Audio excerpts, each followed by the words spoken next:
Hello, welcome to the podcast of Startup Recruitment Failures. I'm Indra, founder and CEO of JobRely. We're building LinkedIn automation platform for outbound recruitment. And today my guest is Egle Tumenaite, CEO and co-founder at CornerCase Technologies. Egle, could you please introduce yourself and your company? Hi, Indra. First of all, thank you for inviting me to share CornerCase Technologies story and also my story in recruitment. So I'm Egle. I'm a co-founder of CornerCase Technologies. Myself and three other co-founders, we started this company 6 years ago. And we are a tech company. We are on the mission to inspire digital transformation and give our clients to create scalable tech products and essentially bring their vision to life. So we do software development and also we create our own products. What products are you developing? So currently we have two products in our portfolio. So one is in agriculture. We developed a platform for farmers to find and rent heavy machinery. And another product is in travel industry, which helps to experience the travel destinations using locals' recommendations. Great. Awesome. Very interesting. And what are the recruitment lessons you learned? Well, that's a great question. It's actually, I don't even know where to start. We had many lessons in recruitment and not only in recruitment. And, when you start a business, you essentially wear many hats and it's inevitable. Mm-hmm. And at some point, I also acted as a HR manager. I was headhunting developers on LinkedIn. I was doing a lot of content creation, product management, client relations. You can name many things. Mm-hmm. So in the beginning, when you're new to the business that you're running, essentially, you don't really know what you're doing. And, you keep doing it and you fail and you learn and you fail and you learn. And it actually might seem that you're going in circles, when in fact you're making a massive progress and in your understanding and your practices. Mm-hmm. So then I thought about, recruitment when you asked me to join the podcast today. Mm-hmm. I was really going through my memories and what certain experiences and situations meant, to me and to the company. So first of all, I can tell that there were situations where I felt a bit uncomfortable when hiring because when company grew, right now we have 50 people, including our, internal products teams. So when you grow a company, essentially you run into situations where you have to hire someone for a new function. Mm-hmm. And typically, that's a function that you're not an expert in. So when you need to hire someone like that, none of us internally have the experience in the field, and we can basically rely only on that single person that we are thinking to recruit. Mm-hmm. And you base your decisions on simply a gut feeling, pure trust on someone that you barely know. Mm-hmm. And I found this quite difficult psychologically and also, uncomfortable, I could say. Mm-hmm. So that's probably one thing. And I guess it applies to any company, unless you, look for an external, advisor or a company. But as CornerCase Technologies, in 6 years, we never really had any external investment. So a lot of the work that we try to do using our, internal resources, or, we just try and see that we succeed, basically. Yeah, but even if you have an external help, still, it's you who has to make the decision, right? So could you share a specific example of the hire you have in mind? Yes. So a year ago, we decided that we would try to capture and assess more procurement projects because we were successful with one. We did price comparison tool for basically electricity ministry in energy ministry in Lithuania. Mm-hmm. And we realized that actually we could do more in this field. We can actually look for more projects because they're very interesting. We can actually contribute to basically the local market more, we can show our expertise. So we try to do it ourselves. until we realized that, the amount of time it takes really to do the assessment, to pick and choose what actually works for us, it was really overwhelming. Mm-hmm. So we realized that we really need to find someone who is knowledgeable about the field, who knows the legal side of things, because there's a lot of legal documents you have to read and etc. Mm-hmm. So we decided that we would look for a procurement specialist. Mm-hmm. And when we start looking for someone new, we obviously do a lot of research on what are the typical skills that you need in that person to fill in that position. So we started with that, and we started getting quite a few applications, which was somewhat unusual for us because in IT, you really struggle to get a lot of attention from candidates, as you probably know.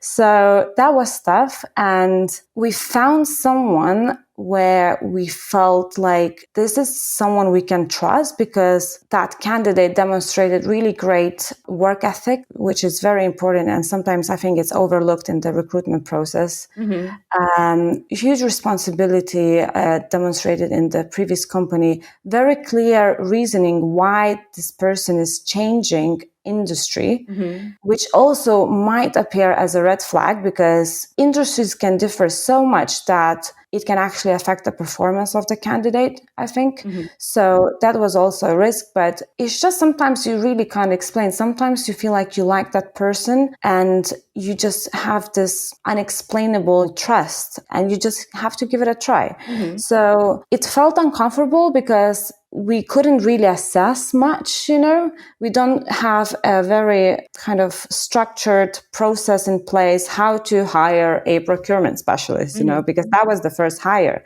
And also it was very critical for that person to realize that they are coming to a company where they wouldn't find another procurement specialist in-house, mm-hmm. which also means if they had to look for an advice, professional advice, it wouldn't be that role specific. It can be maybe project specific or something like that. But that person would basically be alone in that function, Mm-hmm. Mm-hmm. Of course, there are other functions involved because we still work with IT projects. So procurement specialists work very closely with the tech team, mm-hmm. the sales team. But still, when we speak about procurement, that's the only person. Yeah. So this is where probably some of the doubts or uncomfortable situations came from.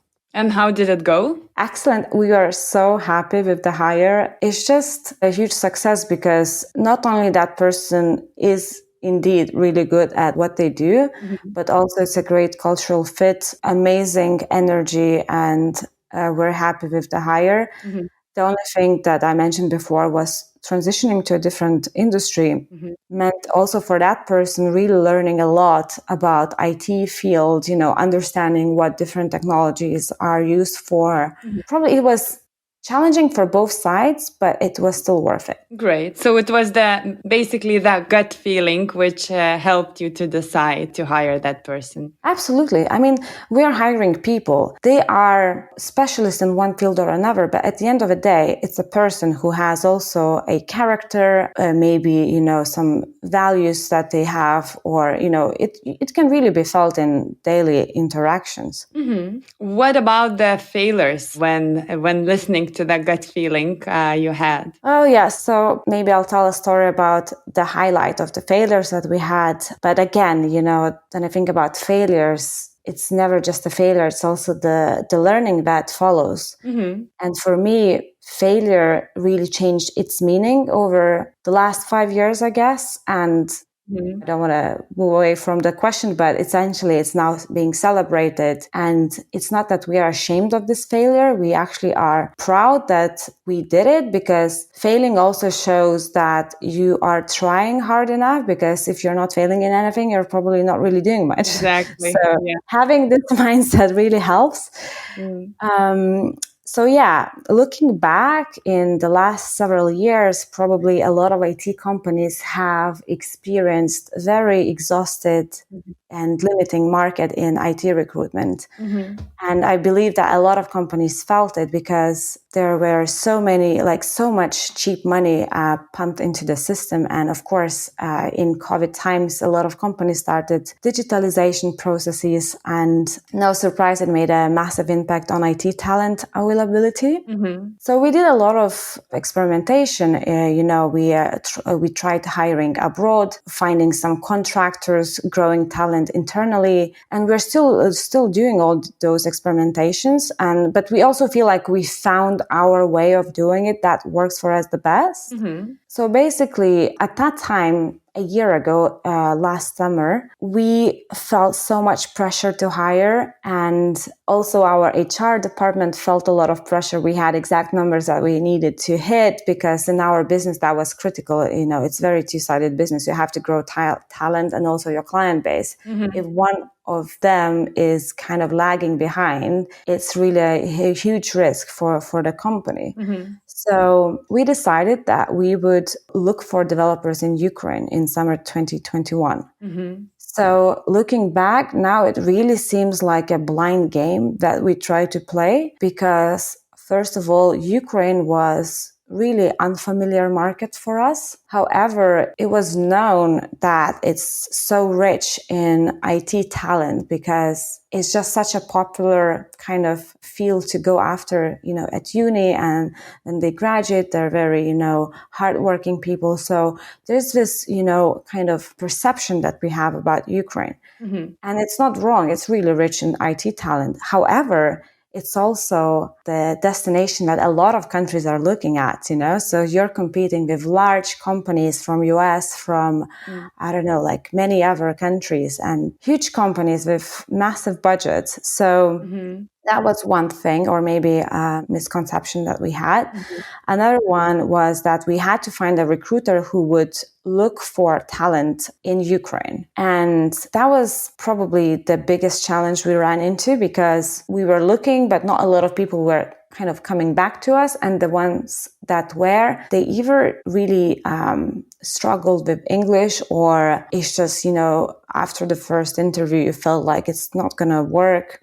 And we essentially also were feeling a lot of time pressure, so we had to act fast. And we essentially decided to choose one person who appeared to be the best from the candidates we had. Her English was actually really good. She worked in recruitment for years and in HR function in general. However, she was coming from construction industry. And we were not sure how much of the impact that would make because at the end of the day, it's the recruitment, but what role does the industry play in this sense? And what we learned, it was a massive role because the recruitment process is just quite different, I would say. And after, to jump to the end of the story, basically after 5 or 6 months of trying to recruit someone in Ukraine, we didn't hire a single person. After 6 months? After 6 months of recruitment. I'm not saying that we didn't have candidates. However, we didn't end up hiring anyone. So you can imagine how frustrating that was for us. And of course, I have to explain why it was like that. Well, first of all, our recruitment process was quite lengthy. And that was really the worst timing because when you're very selective, you actually also want a lot from the candidate. But quality was always our number one priority because in a business like ours, we cannot afford to have underperforming individuals whose skills and experience doesn't reach the level we are looking for.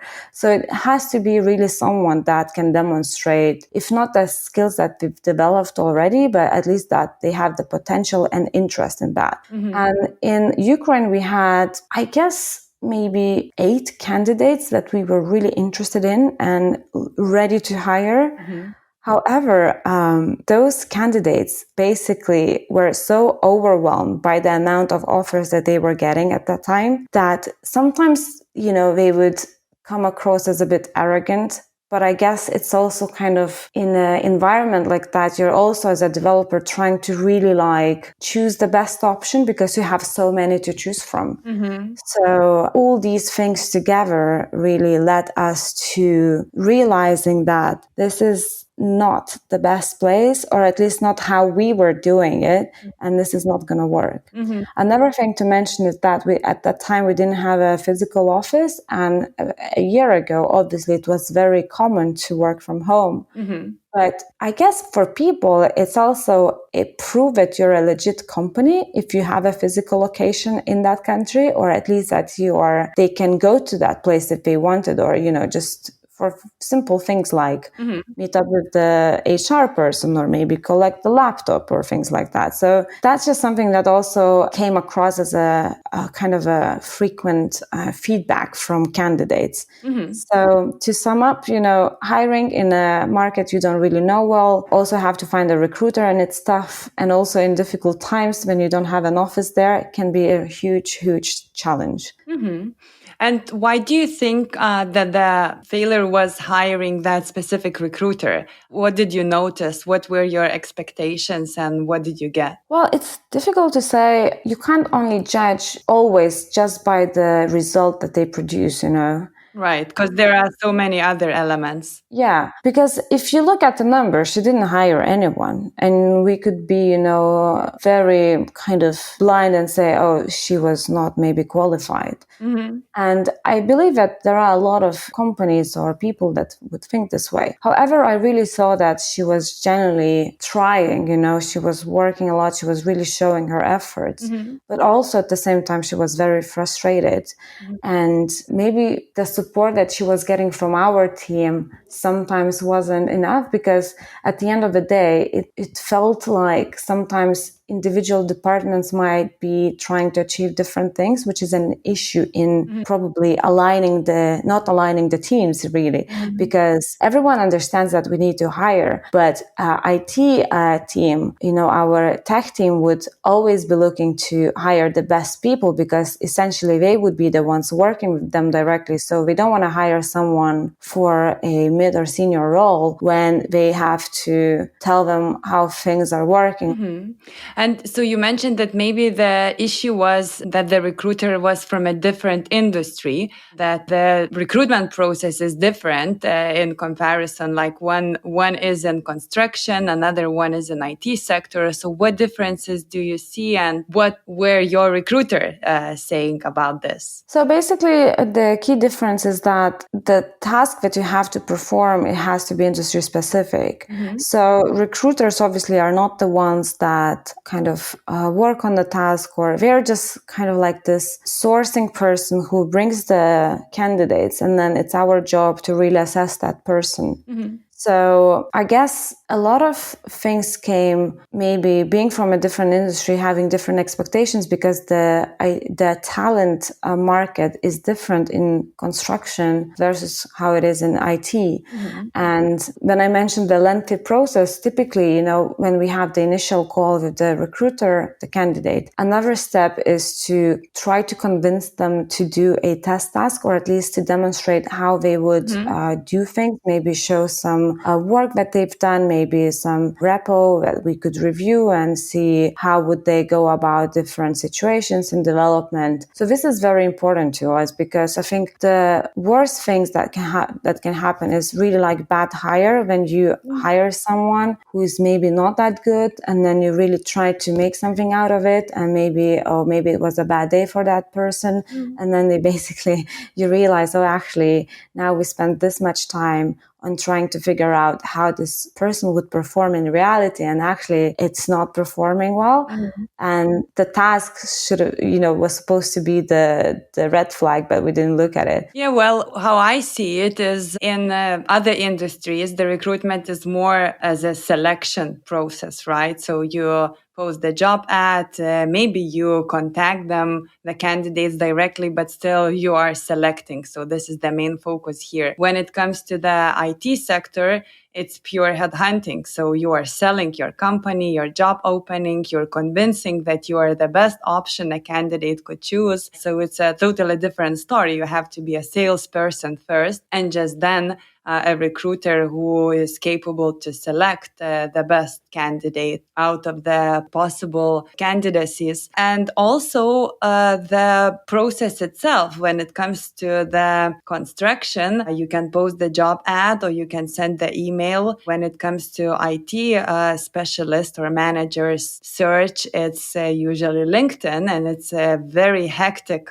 work, very active approach of attracting candidates. So you need to follow up again, to offer it, to have a very short call just to present the company. Yeah. So it's, I believe it's a very different way of approaching and engaging candidates. Absolutely. And you've wrapped it up very nicely. And you mentioned that it's really selling the company, which I couldn't agree more. And in fact, she was, for certain roles, she was doing the same job, headhunting, specifically for the project managers. But looking back, I think it was a combination of many things, and that was the result of it. But at the end of the day, we don't regret. It was kind of like an experiment we ran. It was a lot of new learnings, and we're happy we did it. Yeah, and also I think that IT itself, it's a very fast-moving industry, and people are very making all the decisions are like very fast at everything, right? So when it comes to recruitment, you have to act very fast. You found the candidate, you gave a task, candidate performed the task, and then you make the decision, because it's 2 weeks and the candidate is gone because the other company reacted faster, right? So it's a really numbers and time game. So yeah, it's really challenging. So what is the solution you found after that? What were the steps you took afterwards? Yeah, so as you said, it's a race. So, what we decided to do after is to really kind of embrace I guess, what we specialize in as a company. And as a tech company, we work with Python in the backend. And to be honest, there aren't that many companies that specifically work with Python. So we started looking into our local community, and really engaging with the people in the community, exchanging ideas. We also attend the conferences, PyCon, for example, in Lithuania. We were a Keystone speaker, sponsor. So we really try to be part of that community so that they can see us more. Because before we even at this point, we don't really spend massive budgets on marketing or advertising where, we're everywhere flashy and everyone knows us, We received more interest, we started receiving applications slowly but steadily. It was still a change. And another thing that we started doing was we started organizing internship programs, which were directed to people looking to transition to IT. So we basically designed a program which allows not only, learn practical things, but also learn from our projects and do a lot of, practical tasks. And it was really kind of scary in the beginning because we had this internal, maybe thinking that, when you have a bunch of juniors, it's going to be very difficult to add them to the team because our team is not, 500 people. And that was probably something that we were doubting about, but we had to try it because that's also our thinking. You have to run an experiment and see how it goes, So we did the first round last year, end of the year, and it was a really fast project. We had 2 weeks to kick off the thing. We brought everyone together from the front-end team and we sat down and we laid down the timelines, how our schedule would look like, what do we need to teach, how many people we're expecting to hire at the end of it. Because, you have to really think about the team composition in our team. You can't just have, a team of juniors working on a project. It's not going to work. So it's really calculating the proportions, the time that the seniors would need to allocate to those juniors, because they need a lot of guidance and someone helping them, someone, spending their time and advising. So yeah, we did the first round it was quite a lot of interested people, actually. We had maybe 60, 70 people that responded, but we were looking to have 8 people in the group because we wanted to keep it small, but very attentive. And we also wanted them to get a lot of attention, because if it's a large group, sometimes people feel very uncomfortable asking questions. You know how it works. If it's 50 people or 100, you feel like, oh, I don't want to ask, maybe it's a stupid question. So it's just a different environment. And what we created was very intimate, like very small. Everyone kind of knew each other quite well, after the program. And then we ended up hiring 4 of them. Okay, awesome. How to keep yourself and your team strong to keep on going and try new things? What is the secret? I think the secret is you have to be strong inside. And what I mean by that is that we do have certain things as part of our culture at CornerCase. And if we nurture the values that we have, they're going to grow into something bigger. And people will start talking about it, that it's not just something that we have on our website as our values, but that's really something that is happening here and something that is driving us forward. So what we started doing is really like paying a lot of attention what we care about and what our values are, being very vocal about it internally and telling the team, this is how we do things at CornerCase. These are the values that we follow and we live by those values. And it just felt different because people started also recommending their friends and look, the number one value is growth. And by growth, we not only mean company growing in numbers, but it also means individual growth, your professional growth, even your personal growth. So that attracts a lot of people because they then want to be part of it because, it's not just going to work, write some code and then get paid for it. It's actually something more meaningful. And if you can resonate with those values, and if you also have those values as a person, I think that's something that attracts people more. And that's something that kind of also helps us grow and attract like-minded people, not just any people. Yeah, I totally agree. And when you mentioned that you have many Python developers, so most of the companies have these type of programming languages and programmers in their teams, but it's not the whole team, right? So to have like-minded people and to talk about all the particular issues you're facing, it's something very valuable, I believe. So it's not only the project, but it's also the people you're working day to day, and you can share your thoughts and you can grow and learn from each other. Great. Absolutely. Yeah. And I think it's very important when we hire, and I remember, the shift I made in the interviews that I was running was really trying to get to know that person on a personal level. So really understanding who is this person? What are the soft skills? What do they do after work? What do they care about? What values do they have? Maybe in their families or, as an individual.